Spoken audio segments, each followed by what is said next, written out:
ông bầu đọc nia đi thầy vào liêng này ôi nè chọp liềm máu u nó chọp liềm máu nè nó chọp trời vào bầu đôi nè thầy vào liêng này xòm chu lòng phơi nhanh mình chiết đạo đi chọp liềm thế một cái đá đây nhỉ đá đây đá nước đây ôi trời châu camera pin lấy nó vào bầu đôi thầy vào liêng này vậy sao ôi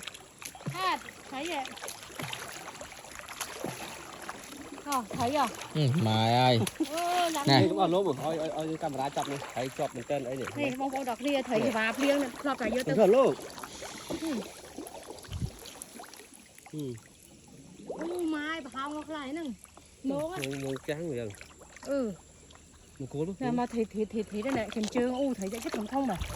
Nó đại chọn màu nữa, có mà mình chỉ lo cho người hột chanh nhá. Tê đã kia gì mà. Mau. Nhà bạn sẽ đạp đi.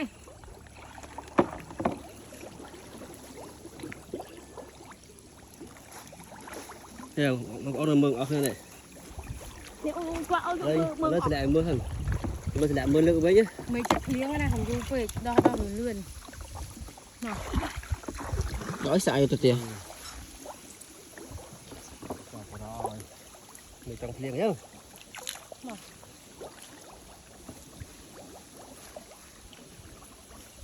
Vào hết bây giờ liếng ấy.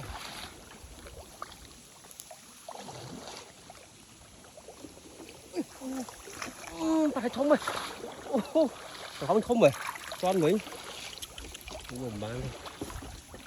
nhìn là khác với cho mẹ bán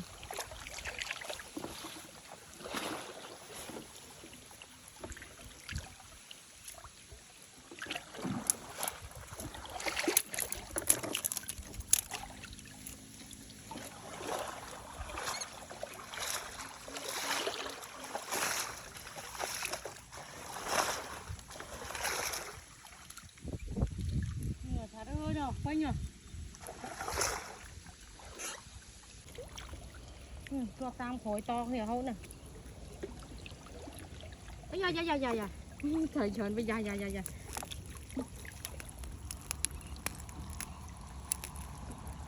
ui kịp bà làm tiền này bông con đó này ơi này không phải nhà tại của anh mà đó thầy vào liền nha vô thầy lo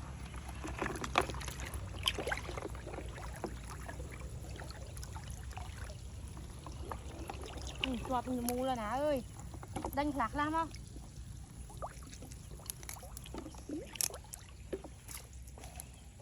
trời ghẹ ơi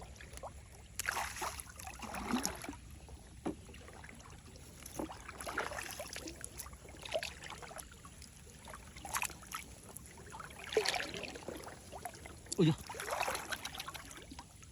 không vậy mai rồi đi đây nào ơi đấy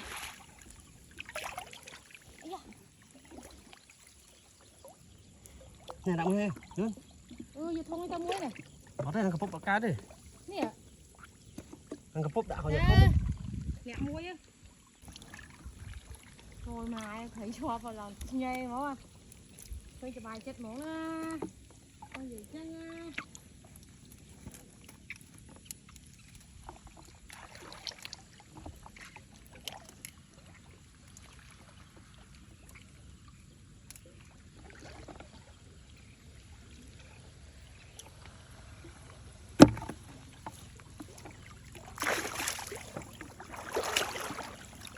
lẹ thôi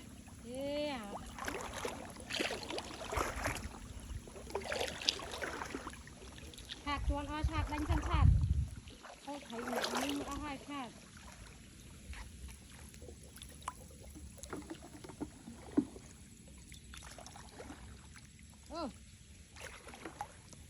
thấy thịt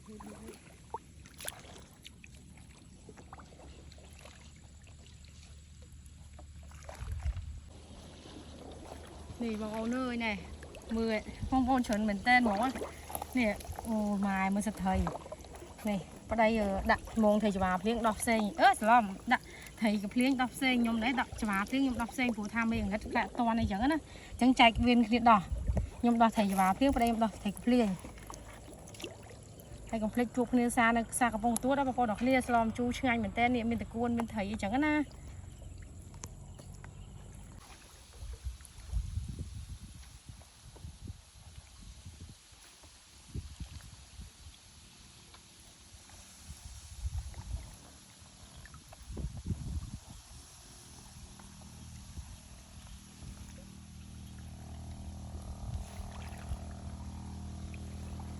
xa nó chóp đấy.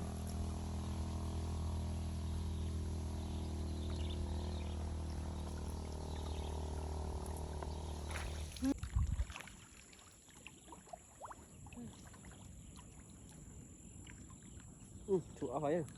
thế trong gì đấy trẻ đánh mau gạc lắm nó ban thấy đi chuột khối khối tiết nè con pana này thấy vậy o đó Ồ mau đó Nguyễn. bong thì mai mau thế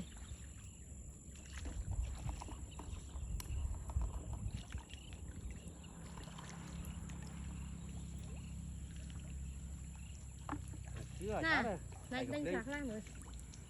Đây là chưa được tôi rồi cả. Hay chưa được đây tôi rồi.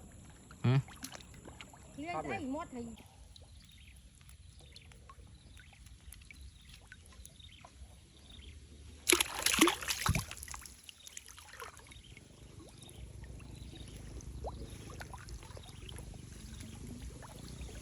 kia này gặp anh tuốt gặp thầy tự cài rồi ơi thì anh luôn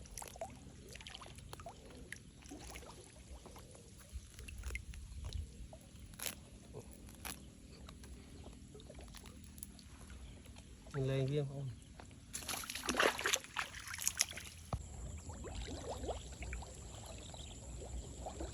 Đây ba nó trong vô nè nó bay đo mà con ơi đi xa tới xa mau bay đo cái nơi để chụp còn than lực thì bay dễ sợ ba này chẳng này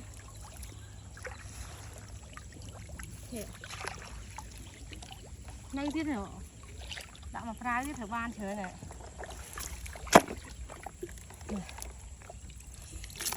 lòng chu lòng pơ đi cọp mùi mẹ phải miên sạch sờ bằng mùi chứ ngay miên thịt em Mình kho cá được chưa? hả? Mình kho cá được. Đa kho không đa là lòng chu hay cọp mùi mẹ phải hay là thịt bò có linh Kho những ba đấy. nè ly ủn cả đàm bị kịp rồi ôi nè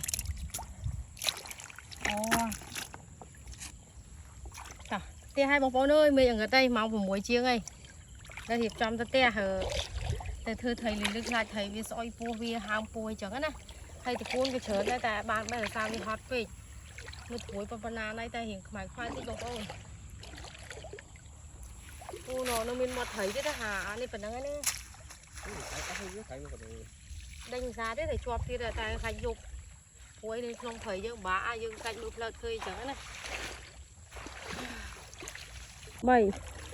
นี่บอกโอ้เลยมองกะลานี่กะลาอัดสวาเพลียงอะเนี่ยบันกะลาทมมันไถตัวปีของเขาด้วยอยู่ทา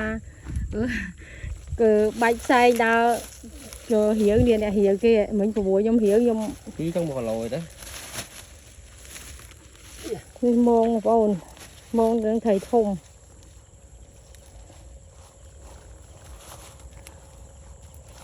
hiệp trong thôi từ nào tới tia hay bông bông đọc đi nè thấy ban bay phết buồn phết à cho bà liêng nè bây giờ ta cọp cho muối hẹp hơi mùi cọp sạch sạch ấy mùi muối á hay đậm tê hà hay lấy bài cọp lùm lắng chăng nha mà con ơi nè đây thầy tua nè thầy xè sọt sọt á nè bàn pia đó nè thông thông mặc gì ban thầy mà này lực đã này hả bắp tụi đáy môi pia đấy mới tới trăm con hổ mới tới hot mới như thấy rồi lời mong con mưa hôm chết khoái nè mong con đọc nè nè đam của miên thầy liên thầy bờ tôm nè thầy liên cọt phèo mùi chẳng na bài sạp sạp chẳng na hay sụp đạp mông ôn cọt tam lan vịt ấu nước sông ở chui ở thì hai cái កុំភ្លេចខមមិនថាត្រូវស្លោអីឆ្ងាញ់អញ្ចឹងណាជួយប្រាប់ផងដោយសារអ្នកស្រែមានតែឡំជូរហើយកប់ហើយនឹងស្អីក្រៅពីនឹងអត់សូវចេះទេហើយបងប្អូននិយាយថាតគួននេះបើហេតុចេះអស់អត់ចេះហើយបងប្អូនតាមដានអ្នកគ្នានឹងនិយាយរួមទៅអានេះមានដាំឯដុះតាមព្រៃតែម្ដងសួរតាអ្នកដាក់មកមិនដឹងហើយនេះកន្លែងណាក៏មានតគួនដែរមានតគួនមែនអត់ នេះសបោនេះជុំវិញអស់ អត់ខ្វះទេសំខាន់តែយើងប៉ិនរលុយអត់មានហត់មកយើងត្រូវហត់រលុយភាសាលុយវាមានជើងឯងនេះបងប្អូនដល់គ្នាពងតស្វាត់ស្វែងបាក់តិចបាក់ទីឲ្យមានសល់តែគៀបតគូនេះបាក់តិចអស់ហើយកន្លែងខ្ញុំបេះតគូនឹងបារបស់ខ្ញុំភ្លេចអស់ហើយបងប្អូនដើម្បីត្រីចង់បានត្រីមកទៅវិញ មានអារម្មណ៍ថាមេឃដូចងឹតតែពេលយើងកាមេរ៉ាដូចចង់ងឹតតាមមេឃអីចឹងតែថតដល់គ្រាន់បានបងប្អូនមើលអីចឹងនេះបងប្អូនអើយទីទៀតចាប់ដើមដេញចាំមើលបងប្អូនចាំមើលថាបានអីគេខ្លះតាមដានទាំងអស់គ្នាដាក់ក្រាមពាត់ទៀតកើតទេមកបងប្អូនទាំងអស់គ្នាអើយឥឡូវហ្នឹងត្រីចាប់ដើមជាប់បណ្ដាហើយហ៎អូតិចទៀតដេញវាណាតក្រាជ្រៅអត់ទេអ៊ូយមកត្រីធំមកបងប្អូនទាំងគ្នាអើយនេះថ្ងៃហ្នឹងអត់បានបេះតគួនទេឥឡូវមកបើត្រីម្ដងដោយសារតគួនវានេះវារៀងខ្មៅចឹងខ្ញុំមិនហ៊ានបេះយកទៅផ្សារហើយតគួនខ្លួនឯងដាំនៅមានដែរគាត់ថាអត់មានពេលទៅនេះបេះឥឡូវមកត្រីសិនបងប្អូនទាំងគ្នាហេក្រាជ្រៅអត់ដើរចូលមកមើលហើយអ៊ំពូមីងគាត់ឃើញហ៎រាំងអ្នកដើរអ្នកកាន់កាមេរ៉ាដើរទៅនឹងលេចកแล้วហ្នឹង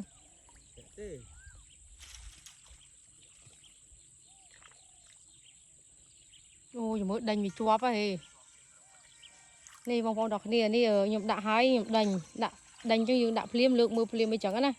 ហើយអត់បានដាក់តកមកតាមដោយសារវាចុះព្រៃជ្រៅពេកទៅពេលចឹងទៅដាក់តកដាក់អីវាញ៉ៃធ្ងន់បាក់ក្រៀតអីចឹងណាហើយនឹងដាក់ភ្លាមច្បាស់ទៅផ្ទះភ្លាមធ្វើឲ្យស្អាតអីចឹងទៅអូយត្រីច្រើនមែនតើនោះមកមាត់ត្រីណែអូយម្លាយអើយណែអំពូមួយយើយណែស្លមជូរដល់7និយាយថាឆ្ងាញ់ហើយមានជាតិមែនតើនេះ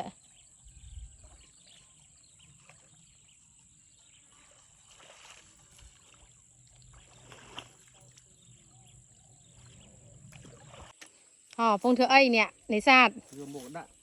មើលទៅសង្ឃឹមអាចបានប្រមាណភាគរយស្អែកដាក់ថ្ងៃហ្នឹងយកទៅផ្សារស្អែកតែសួរថាសង្ឃឹមបានប្រមាណភាគរយហើយប្រាប់បងប្អូនហើយកុំឲ្យបងប្អូនតាមដានហើយរងចាំទិញត្រីអត់មានត្រីឲ្យបងប្អូនណានេះបងប្អូនសកម្មភាពដែលរៀបចំដាក់មងយកត្រីអត់ឲ្យត្រីគេស្លមជូរគួននេះហ្នឹងបងប្អូនទាំងគ្នាមិនតែអត់ឲ្យត្រីធំក៏យកដែរឲ្យតែត្រីសំខាន់ឲ្យតែបានសិនមកហើយបងប្អូនអើយណែតគួនណែបើសិនជាមកស្រុកខ្ញុំអត់ខ្វះទេមកស្លមកម្ល2ម្ល3ម្លមកនេះមើលតាមកាមេរ៉ាវីដេអូអីចឹងមើលសូវឃើញល្អមកក្រៅមិនឃើញច្បាស់ហើយខ្ចីខ្លាំងណ៎បងប្អូនអើយមាត់ត្រីនឹងត្រីកាភ្លៀងឯក៏ត្រីចុះឯងមកច្រើនដល់កហើយហ្នឹងអូយបងប្អូនអើយមេចាប់ដើមងឹតហើយមកពេលថ្ងៃអត់កើតដោយសារវាមេក្តៅខ្លាំងឥឡូវហ្នឹងម៉ោង7:05ល្ងាចឯងបងប្អូនទាំងគ្នាហើយមេវាចាប់ដើមទោមអីចឹងណាហើយមើលហើយនេះអ្នកកាន់កាមេរ៉ាខ្ញុំបេះគួនរាល់ថ្ងៃនេះឥឡូវមកដាក់មកម្ដងឲ្យខ្ញុំកាន់វិញម្ដងផ្លាស់ប្ដូរគ្នាអញ្ចឹងណាហើយនឹងបានទេភ្លាមក៏ភ្លាមមើលបងប្អូនដាក់ហើយដាក់ដេញដាក់ភ្លាមបានភ្លាម